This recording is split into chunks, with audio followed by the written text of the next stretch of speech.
Olha só, queridos irmãos, nessa manhã eu quero conversar com os irmãos sobre o seguinte tema: 3 grandes tentações em tempos de crise. 3 grandes tentações que nós, os filhos de Deus, precisam lidar com elas quando os dias se tornam dias muito difíceis. E para isso eu quero ler com os irmãos, então, 3 parábolas de Jesus sobre o reino de Deus e que se encontram em Mateus capítulo 13, a partir do verso 24. Mateus 13, 24. Os irmãos aí em casa, então, podem acompanhar nas suas Bíblias ou na tela. Eu acho que está aparecendo aí o texto na tela. Mateus 13, 24. E nós vamos fazer assim, irmãos. Jesus aqui em Mateus 13, ele conta várias parábolas. Eu quero destacar 3. A parábola do joio e do trigo, a parábola do grão de mostarda e a parábola do fermento. E nós vamos começar então lendo a parábola do joio e do trigo, a explicação que Jesus dá dessa parábola, e depois, na medida que eu for falando, nós vamos lendo então as outras 2 parábolas. Então nós vamos começar em Mateus 13, 24, e você pode acompanhar aí então a leitura da palavra de Deus. Jesus lhes propôs outra parábola, dizendo: o reino dos céus é semelhante a um homem que semeou boa semente no seu campo. Mas enquanto todos estavam dormindo, veio o inimigo dele e semeou o joio no meio do trigo e foi embora. Verso 26. E quando as plantas cresceram e produziram fruto, apareceu também o joio. Então os servos do dono da casa chegaram e disseram: patrão, senhor, o Senhor não semeou boa semente no seu campo? De onde então vem o joio? Ele, porém, lhes respondeu: um inimigo fez isso. Mas os servos lhe perguntaram, veja quantos questionamentos eles estão fazendo para o Senhor. Mas os servos então voltaram a perguntar: o Senhor quer que a gente vá e arranque o joio? O dono da casa respondeu: não, porque ao separar o joio, vocês poderão arrancar também com ele o trigo. Deixem que cresçam juntos até a colheita. E no tempo da colheita, direi aos ceifeiros: ajuntem primeiro o joio e amarrem-no em feixes para ser queimado, mas recolham o trigo no seu celeiro. E agora vamos pular para o verso 36, que é a explicação. Jesus, um pouquinho adiante, faz a explicação do que significa essa parábola. Mateus 13, 36. Então, despedindo as multidões, Jesus foi para casa. E aproximando-se dele os seus discípulos, disseram: explique-nos a parábola do joio do campo. E Jesus respondeu: o que semeia a boa semente é o Filho do homem. O campo é o mundo, a boa semente são os filhos do reino, o joio são os filhos do maligno, o inimigo que o semeou é o diabo. A colheita é o fim dos tempos, e os ceifeiros são os anjos. Pois assim como o joio é colhido e jogado no fogo, assim será no fim dos tempos. O Filho do Homem mandará os seus anjos, que ajuntarão do seu reino todos os que servem de pedra de tropeço e os que praticam o mal. Ser joio é ser isso, é ser pedra de tropeço e ser uma pessoa que pratica o mal. Pedra de tropeço é uma pessoa que dificulta a vida dos outros, é uma pessoa que complica a vida dos outros, ele impede as pessoas de andarem na vida, ele é uma pedra de tropeço, ele causa dificuldades para os outros e ele pratica o mal. Verso 42, e os lançarão na fornalha acesa, ali haverá choro e ranger de dentes. Então os justos resplandecerão como o sol no reino de seu Pai. Quem tem ouvidos para ouvir, ouça. Amém, irmãos? Amém? Essa é a primeira parábola aí que eu quero destacar com os irmãos. Irmãos, essas parábolas do reino que Jesus proferiu aqui em Mateus capítulo 13, ele contou essas parábolas num dia de muita dificuldade para o seu ministério e para os seus discípulos. Mateus 13, as parábolas de Mateus 13 têm esse contexto, um contexto de grande crise para o ministério de Jesus. E para nós compreendermos melhor essas parábolas, eu queria ver rapidamente com os irmãos, então, esse contexto dentro do qual Jesus conta essa história e as outras duas que nós vamos ler. O Evangelho de Mateus, irmãos, ele é tradicionalmente chamado de o Evangelho do Rei dos Reis, porque a intenção de Mateus escreveu o seu Evangelho para judeus, e a intenção dele era mostrar para os judeus que Jesus era o grande rei, o Rei dos Reis, que havia sido prometido no Antigo Testamento e que os judeus aguardavam com grande expectativa. Jesus é esse grande rei. Do capítulo 1 até o último capítulo de Mateus, nós vemos Mateus então querendo revelar isso para os judeus. Jesus é o grande rei que nós aguardávamos. Capítulo 1 começa com a genealogia de Jesus, linkando então Jesus como filho de Davi. O filho de Davi, o grande rei que os judeus aguardavam. E o último capítulo de Mateus termina o seu evangelho com aquelas famosas palavras de Jesus, literalmente termina com Jesus dizendo: toda a autoridade me foi dada no céu e na terra, portanto, vão e façam discípulos. E o evangelho termina então com Jesus dizendo: toda a autoridade me foi dada no céu, mas não é só no céu, é aonde? É aqui também, sobre a terra. Jesus é o grande rei. E Mateus, então, ele mostra isso para os judeus, ele quer provar isso, ele divide o seu evangelho em vários blocos para mostrar essa verdade. E Mateus capítulo 13, essas parábolas do joio do trigo, a parábola do grão de mostarda e a parábola do fermento, estão dentro de um bloco que é conhecido como o bloco da rejeição de Jesus como rei. Esse bloco ele começa no capítulo 11 e vai até o capítulo 14 de Mateus. Nesse bloco, Mateus está mostrando então como esse rei Jesus, ele sofreu muita oposição, muita rejeição e muita resistência dos poderes políticos, dos poderes religiosos e dos poderes econômicos. E o capítulo 13, essas parábolas então estão dentro desse contexto. Só para a gente ter uma ideia desse bloco, ele começa no capítulo 11. A primeira coisa que o capítulo 11 de Mateus mostra é a prisão de João Batista. Quem é João Batista? Quem era João Batista? Ele era o arauto do rei. Ele era aquele que veio anunciar a vinda do rei. Ele era o mensageiro do rei. Capítulo 11 começa com a prisão do mensageiro do rei. E o capítulo 14 começa com a morte de João Batista. Capítulo 11 com a prisão, capítulo 14 com a morte. O mensageiro do rei foi morto, foi assassinado. Então esse bloco é o bloco da oposição. Mas uma coisa curiosa que eu queria destacar aqui, dessa estrutura de Mateus, para a gente entender o contexto, é que os capítulos 12 e 13, dentro desse bloco da oposição, os capítulos 12 e 13, conforme Mateus, aconteceram num dia.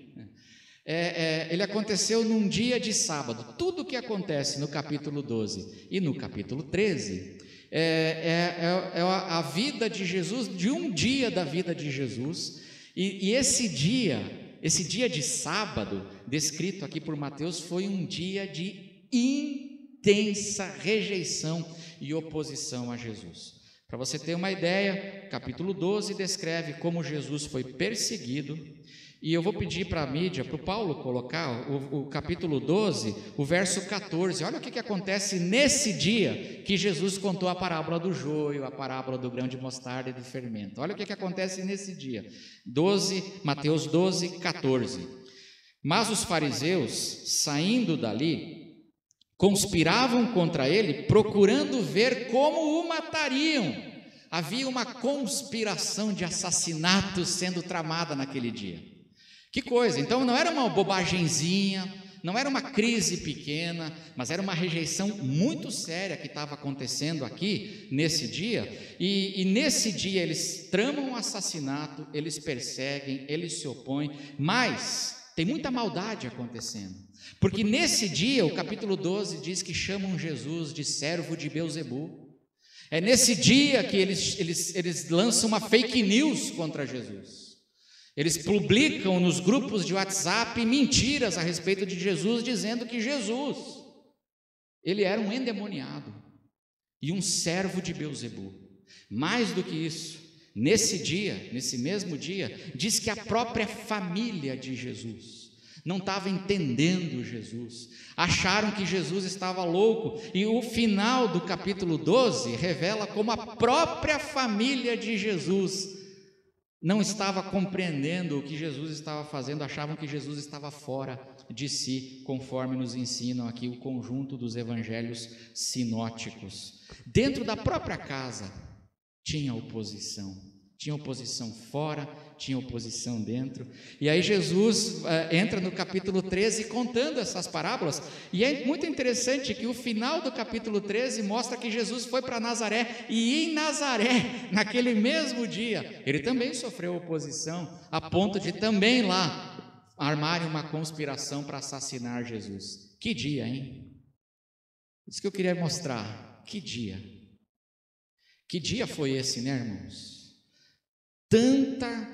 Tanta maldade acontecendo naquele dia contra Jesus e contra os seus discípulos.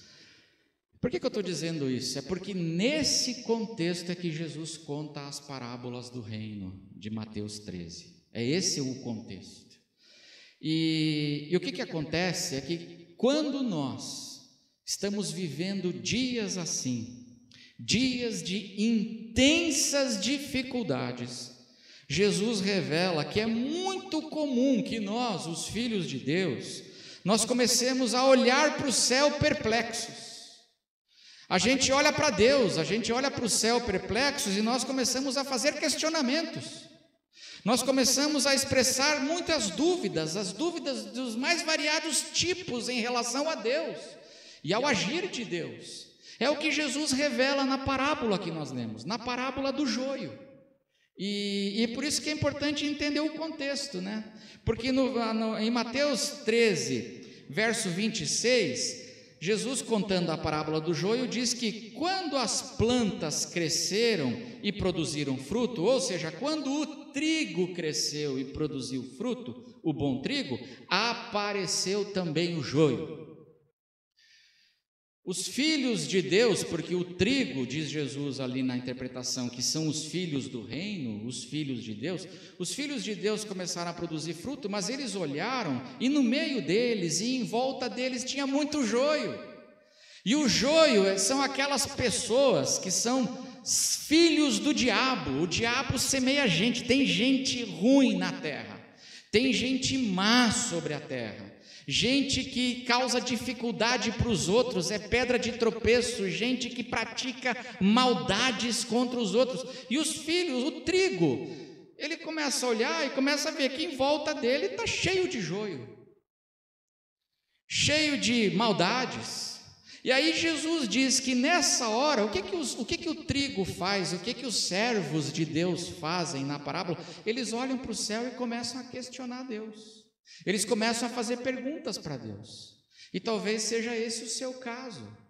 Nós estamos vivendo dias de intensas dificuldades, e não é só o coronavírus, a crise do corona é uma calamidade muito séria, mas tem muita maldade também acontecendo, e nós ficamos perplexos. Eu não vou nem citar o que aconteceu essa semana no nosso Superior Tribunal Federal, né? Porque a gente fica chocado com tudo que a gente vê e ouve de notícia, de coisa acontecendo. E aí a gente começa, diz aqui Jesus, que os filhos de Deus começam a levantar os olhos para o céu com dúvidas e fazer perguntas. Diz aí Mateus 13, 27, então os servos do dono da casa chegaram e disseram, e eles estão cheios de questionamentos, patrão, o senhor não semeou boa semente no seu campo? De onde então vem o trigo? E com isso aqui eles estão perguntando assim, Senhor, o senhor não age, o senhor não é bom? O senhor não faz só coisa boa? Como é que tem tanto mal no mundo? Como é que tem tanto trigo? De onde vem esse trigo? E essa é uma pergunta que muita gente faz nos dias de dificuldades. Se Deus é bom, e Deus semeia o bem, e Deus faz o bem, por que tem tanta maldade? E muita gente não consegue lidar com essas realidades. Tem muita gente que quando olha para o joio que cresce e que se espalha, começa a entrar numa crise de fé com Deus e falar, olha, se tem tanto joio, Deus não pode ser tão bom assim. E eles perguntam mais ainda, o Senhor responde no verso 28, não culpe a mim, não fui eu que fiz isso, essa maldade e toda essa coisa não é minha, é um inimigo que fez isso e os filhos do inimigo é que estão fazendo isso. E aí os servos perguntam, olha quantas perguntas, o Senhor quer que a gente vá e arranque o joio? E aqui nós temos embutida duas questões, a primeira é aquela, o Senhor não vai fazer nada? Você já fez essa pergunta para Deus? Quando você está perplexo com tanta maldade, que você vê tanto joio crescendo e se espalhando ao redor sobre a terra, você já fez essa pergunta? O Senhor, onde é que está Deus? Deus não vai fazer nada? E mais, o Senhor quer que a gente vá e arranque? A grande pergunta aqui é, como é que nós, os filhos de Deus, devemos reagir a todo esse mal que se espalha e cresce, muitas vezes, ao nosso redor? Como é que a gente responde? Como é que a gente reage? E Jesus conta essas parábolas aqui para nos ensinar isso. E hoje eu queria ver com os irmãos, então, que nessas parábolas aqui, essas 3 parábolas, Jesus ele faz para nós, filhos de Deus, que somos o bom trigo do Senhor, vivendo num mundo onde tem muita maldade se espalhando.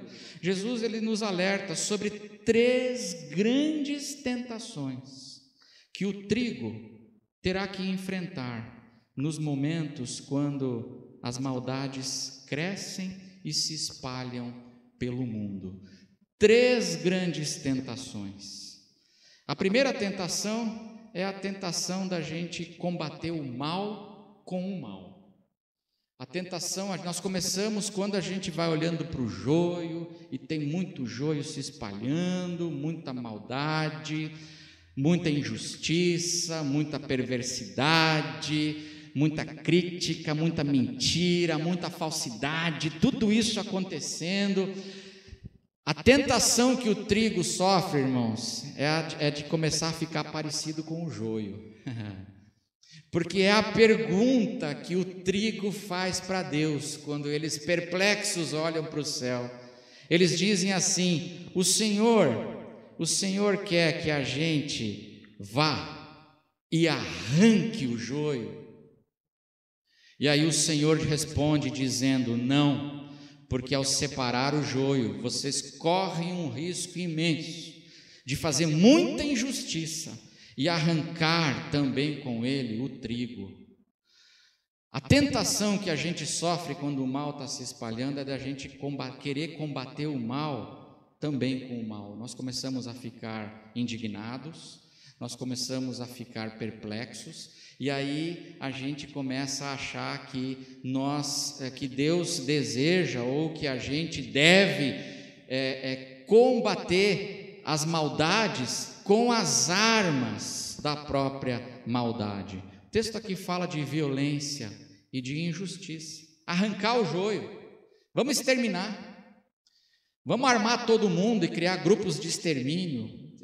Você já pensou? Eu já pensei. Sendo bem sincero, irmãos, já teve gente que eu falei assim, por que esse fulano não morre? Querendo que fosse exterminado da terra, aquele joio. Nós somos tentados a isso. E o nosso coração vai se enchendo de amargura. O nosso coração vai se enchendo do desejo de violência. E que esse joio seja então extirpado, arrancado, queimado. E essa é uma tentação que a gente sofre. Isso é muito atual hoje em dia. Tem muita gente boa de Deus, irmãos, por aí. Tem muito trigo bom de Deus por aí, querendo o bem, querendo o melhor para o Brasil, querendo o bem da nação, mas eles estão caindo na tentação de buscar esse bem usando as armas do mal. Do mesmo jeito que o joio espalha mentiras e fake news, tem muita gente espalhando fake news, combatendo o joio com fake news também.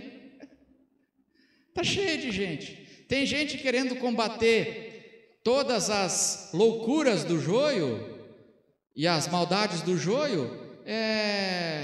Vamos armar todo mundo e vamos dar tiro na cabeça de joio. Se vier, a gente atira mesmo. E cheios, e gente boa. Sabe qual é o grande desafio meu e seu? É o trigo continuar a ser trigo no meio de tanta maldade. Esse é o nosso desafio, irmãos. E Jesus, ele diz aqui para nós que o papel do trigo não é ser um justicista e arrancar o joio. Qual é o papel do trigo? Como é que o trigo combate com o mal? Sabe como? O trigo combate o mal produzindo bom fruto, produzindo bom trigo, multiplicando o trigo, produzindo sementes, produzindo a semente que vai gerar pão que abençoa e pão que multiplica e pão de vida. O nosso papel, meus irmãos, é combater o mal, produzindo os bons frutos, boas espigas da graça e da bondade de Deus sobre a terra. Porque Jesus diz aqui que o trigo cresceu e ele produziu fruto. O joio só produz tristeza, mas o trigo, o nosso papel, e a gente combate isso, não é arrancando e com violência, não é assim. A gente combate o mal com o bem, produzindo boas sementes de vida sobre a terra. Então, essa é a palavra que Jesus nos dá. E quando a gente olha para tanta maldade, Jesus diz aqui nessa parábola do joio, ele diz assim: olha, creiam que o dia da justiça virá. Um dia Deus vai fazer justiça. Confie e saibam, e vocês se preocupem em produzir bons frutos. Amém, irmãos? Essa é a primeira tentação. A segunda tentação que a gente tem, quando nós estamos vendo o joio, a maldade crescer e se espalhar sobre a terra e no meio de nós e ao nosso redor, a segunda tentação é a tentação de achar que não adianta fazer nada. Não adianta fazer nada. A tentação de achar que nós não podemos fazer nada. É a tentação da gente se conformar com o mal. Na parábola do joio, a tentação era do inconformado. É o filho de Deus inconformado. E inconformado, ele às vezes acaba fazendo o mal para combater o mal. A segunda tentação, que está em Mateus 13, do 31 a 32, que é o grão de mostarda, fala do oposto disso, que é uma outra tentação, que é a tentação da gente se conformar com o mal e da gente achar que não adianta fazer nada, porque é assim mesmo, o mal cresce e se espalha e a gente acaba se conformando com ele. E é o que diz a parábola do grão de mostarda. Vamos ler do verso 31 e o verso 32. Olha o que Jesus diz naquele contexto de um dia muito difícil. Jesus lhes propôs outra parábola na sequência do joio, dizendo: o reino dos céus é semelhante a um grão de mostarda que um homem pegou e plantou no seu campo. Esse grão é, na verdade, a menor de todas as sementes, mas quando cresce é maior do que todas as hortaliças e chega a ser uma árvore, de modo que as aves do céu vêm se aninhar nos seus ramos. Essa parábola do grão de mostarda, irmãos, ela fala do poder dos pequenos gestos. o imenso poder que existe nas pequenas ações. Essa parábola fala de como um pequenino grão, minúsculo, um pequeno grão produziu um grande impacto. Como um pequeno grão que um homem semeou, ele produziu e ele fez então uma grande diferença na sua horta.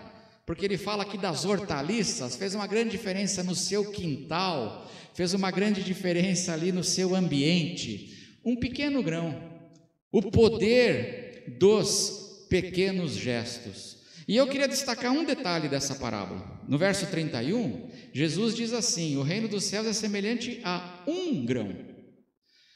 O grão de mostarda era a menor das sementes. Eu já vi na foto na internet que assim, que é quase é uma coisinha mínima assim, você quase não vê. É uma coisa pequena. É um grão. Jesus não fala aqui de um punhado de grãos. Jesus não fala aqui de um container de grãos. Jesus fala assim: o reino de Deus é semelhante a um grão. Um grão. Um grão de mostarda que um homem. É um grão e é um homem. Mas que quando esse um homem semeia aquele pequeno gesto traz alívio para as aves, vira abrigo para as aves cansadas que estão procurando sombra e nos seus galhos acham abrigo.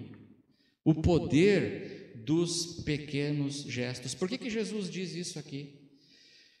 Porque essa é uma tentação que a gente sofre quando a gente vê o mal se espalhando. A gente começa a achar que a gente não pode fazer nada, que não adianta fazer nada, e a gente começa a se conformar com o mal. E Jesus vem dizendo assim: não, filho, você tem que entender que os teus pequenos gestos de amor, os teus pequenos gestos de generosidade causam um grande impacto sobre a terra, e você tem que começar na tua horta, porque a parábola do joio fala que o campo é o mundo, mas aí Jesus sai daquela grande fazenda de trigo e Jesus vem agora para o meu quintal, para a minha horta, e eu começo no meu contexto, eu insisto em promover, em permanecer íntegro, permanecer correto, permanecer honesto, permanecer generoso, estendendo a mão, ligando para alguém, permanecer orando em oração, pequenos gestos, mas que causam um grande impacto, porque tem muita gente que começa a se conformar com o mal e achar que a gente não pode fazer nada, é assim mesmo, e Jesus diz: não, semeie pequenos grãos.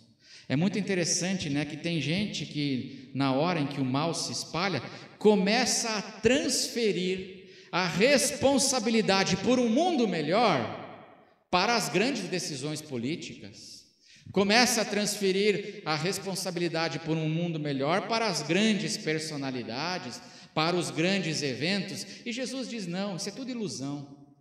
O mal na terra, ele é contido porque tem um homem, tem pessoas que estão fazendo pequenos gestos de amor, e é aí que o mal é contido sobre a terra, porque aquele grãozinho vira uma árvore, ela fica maior que todas as hortaliças da horta do sujeito, vira uma árvore, e ela vira uma árvore que dá sombra, que dá alívio.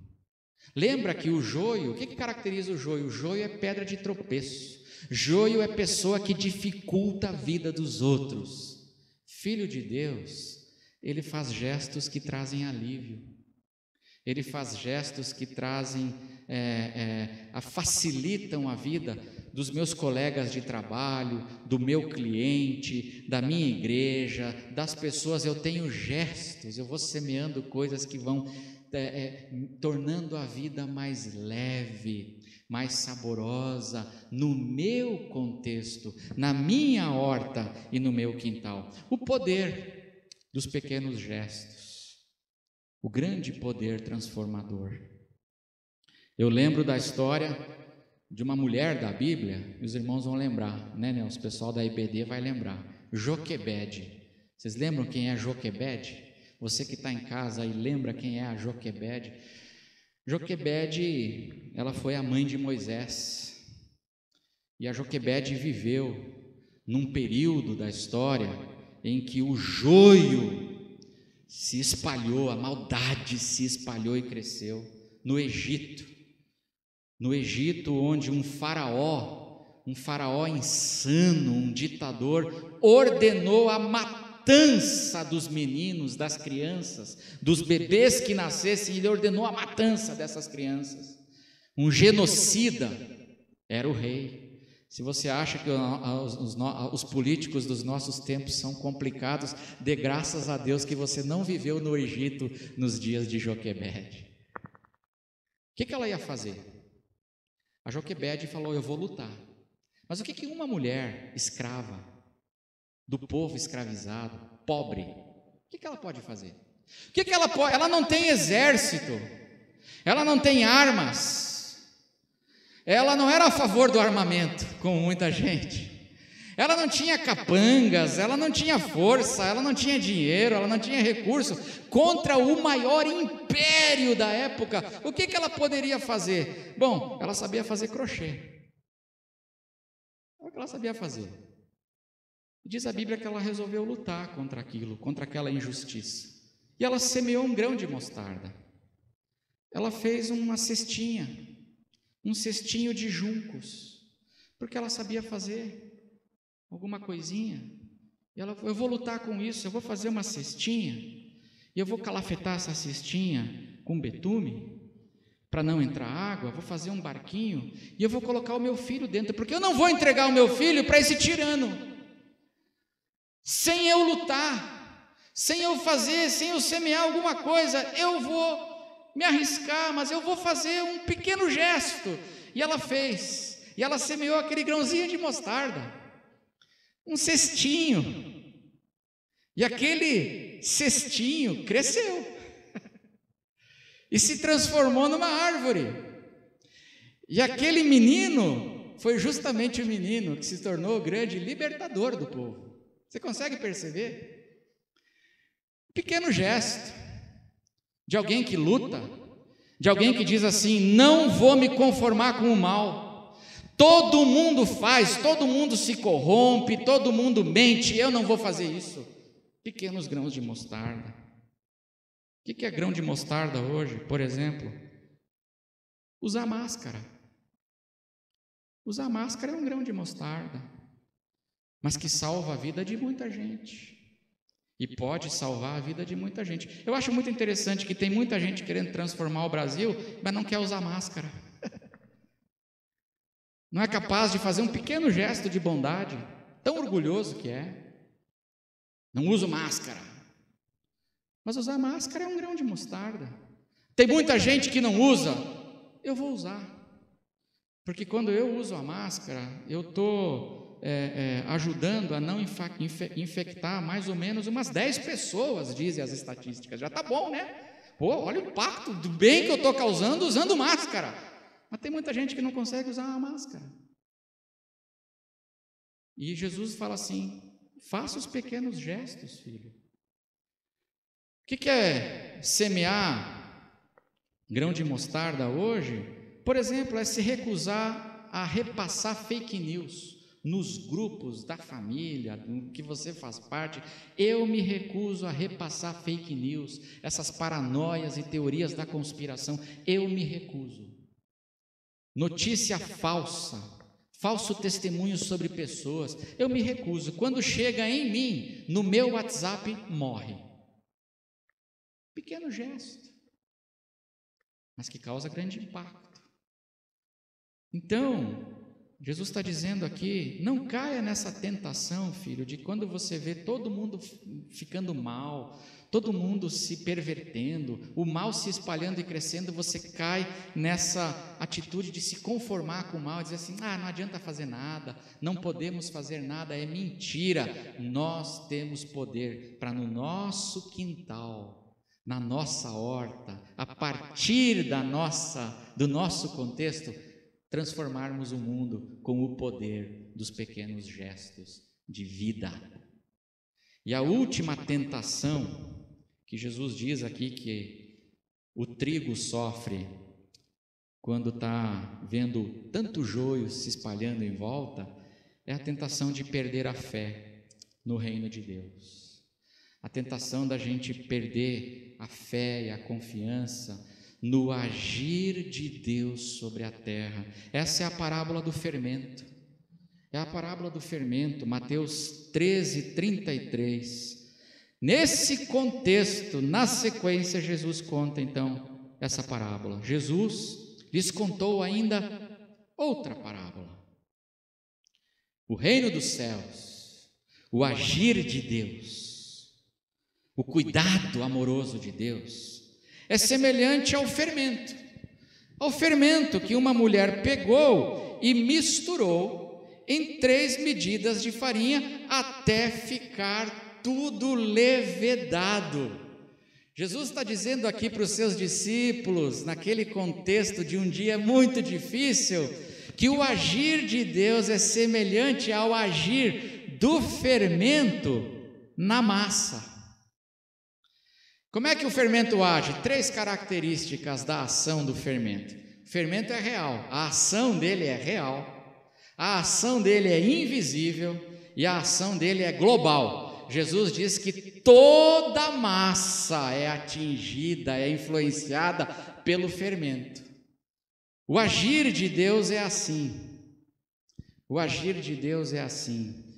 E eu queria destacar isso que Jesus fala. Umas versões antigas da Bíblia dizem que a mulher escondeu o fermento na massa. Sabe, irmãos, o cuidado de Deus, ele é real, mas a questão é que ele na maior parte do tempo, ele é invisível. O reino de Deus não vem com visível aparência, disse Jesus, não vem. Ele é real, mas às vezes ele é imperceptível, como o fermento que age na massa. E aí, o que está visível para os olhos do trigo? Os olhos físicos da gente enxergam o quê? Enxergam o joio. Joio crescendo e joio se espalhando. E aí nós somos tentados a achar que onde está Deus? Deus não está aqui, Deus não está agindo, Deus não existe. E começamos a perder a fé de que o cuidado de Deus está aí, e é real, e Deus está cuidando, e Deus está agindo, porque o cuidado dele é como o fermento, muitas vezes é invisível, mas é real.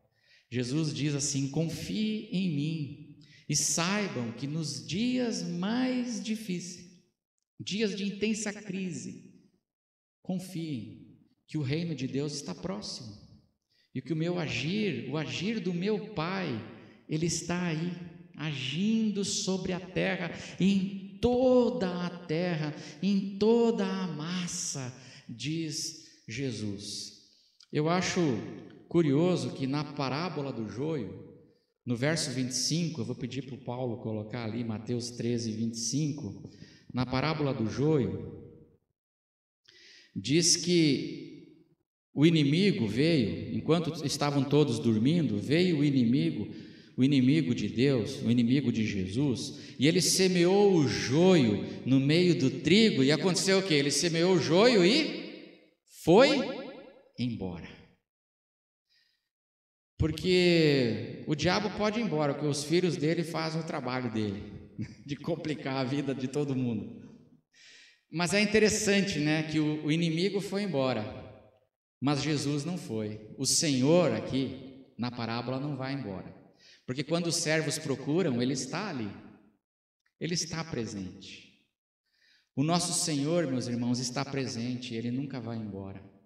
E quando nós, como filhos, estamos num dia de perplexidade e clamamos a ele, ele está perto, ele responde, e ele responde dizendo: olha, o governo do meu Pai, a ação do meu Pai é igual ao fermento.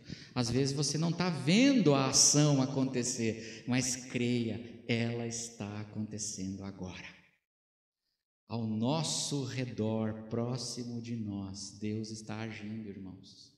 Não existe só o mal sobre a terra, não tem só joio, existe reino de Deus sobre a terra também.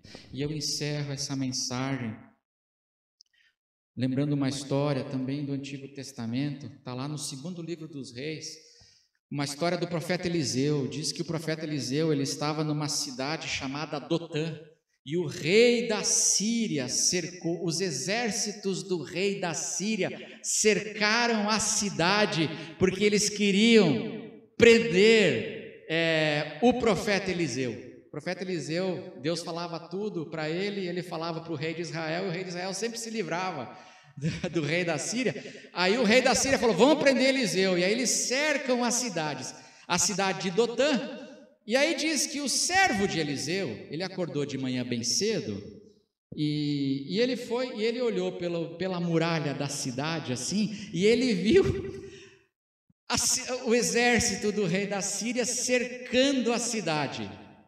Aí ele fez o que a gente faria. O que a gente faria? Se desesperaria, né? O que os meus olhos físicos estão vendo? Tragédia real, ameaça real. É uma ameaça real que está diante de nós, aqui em volta de nós, uma intenção maligna, é real. E aí diz a Bíblia que o Eliseu, ele faz uma oração para Deus, e ele pede para Deus ter misericórdia do seu amigo, e para Deus abrir os olhos do seu amigo, para ver além aquilo que ele não estava vendo, para transcender o problema imediato e ver além o que mais que estava ali que ele não estava enxergando. E vocês lembram, irmãos, o que foi que ele viu? Vocês lembram? Ele viu um exército de Deus, carruagens de fogo, e o exército de Deus acampado nas colinas ali da região, em volta, e ele viu a presença de Deus no meio da crise. E é isso que Jesus está dizendo aqui na parábola do fermento. Eu e você, nós não precisamos ter a experiência sobrenatural do amigo de Eliseu para a gente crer. Não, nós podemos crer em Jesus. E Jesus está dizendo assim: creia em mim. Talvez você não esteja vendo o fermento, mas o fermento está agindo. Creia em mim. O cuidado do meu Pai está aí, em toda a massa, agindo, influenciando e trabalhando no meio do joio. O meu Pai não arranca o joio, o meu Pai age no meio da realidade do joio, plantando o trigo, os seus filhos, através da mão dos seus filhos. Creia que Deus, o reino de Deus está aí, e eu posso ter essa experiência do amigo de Eliseu. Pela fé em Jesus, eu posso dizer: os meus olhos físicos estão vendo só as ameaças, as notícias ruins, é o que eu vejo com os meus olhos físicos, mas com os olhos da fé, eu sei que o exército de Deus, que o cuidado e o reino de Deus estão aqui ao nosso redor. Sabe por quê? Porque Mateus, ele nos ensina que Jesus é o Rei dos Reis, e que toda a autoridade, Jesus diz, o Rei dos Reis diz aqui: toda a autoridade me foi dada. Aonde? Aonde, irmãos? Toda a autoridade me foi dada no céu, e aonde? E na terra também. O fermento está agindo. Creia, confie e descanse. Então eu queria encerrar essa mensagem, deixar hoje para nós aqui essa mensagem, essas 3 grandes tentações que nos dias em que a gente contempla, nós, o trigo, vamos contemplando o mal crescendo e o mal se espalhando, a gente é tentado a ficar mal também, a ser maligno, a agir com o mal. Não faça isso.